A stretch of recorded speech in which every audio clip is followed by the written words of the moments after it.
বিসমিল্লাহির রহমানির রহিম।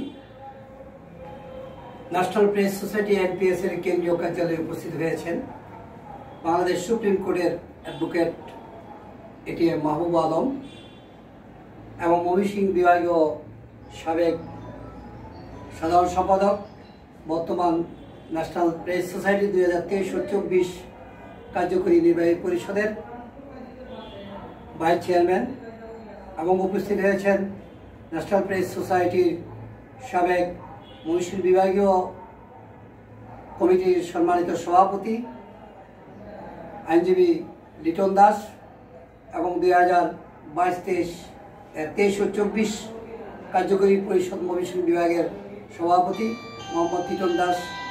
আজকে আমরা তাদের হাতে ময়মনসিংহ বিভাগীয় কমিটির কার্যকরী পরিষদের কমিটির অনুলিপি হস্তান্তর করব। এই প্রত্যাশায় তারা আমাদের কাছে প্রধান কার্যালয়ে উপস্থিত হয়েছেন।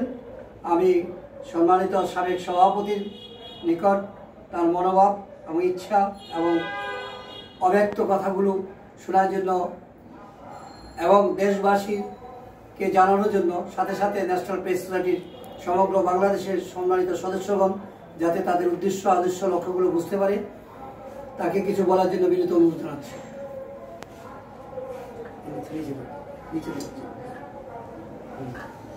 ধন্যবাদ।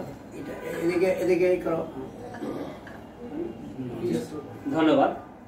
এনপিএস গণমাধ্যম মানবাধিকার সংস্থার সম্মানিত চেয়ারম্যান আজকে উপস্থিত রয়েছেন আমাদের মাঝে। এনপিএস গণমাধ্যম মানবাধিকার সংস্থার সম্মানিত কেন্দ্রীয় কমিটির মহাসচিব মহোদয়া এবং উপস্থিত সম্মানিত ভাইস চেয়ারম্যান এবং উপস্থিত আমার এনপিএস এর সহকর্মীবৃন্দ, সকলের প্রতি রইল আমার আন্তরিক অভিনন্দন। এনপিএস গণমাধ্যম মানবাধিকার সংস্থা এমন একটি সংস্থা যে সংস্থার ইতিপূর্বে বাংলাদেশে এমন মাইল ফলকের অবদান রেখেছে। নিরীহ, নিপীড়িত, নির্যাতিত মানুষের কাছে আমরা দাঁড়ে দাঁড়িয়ে পৌঁছে আমরা বিভিন্ন কর্মসূচি করছি।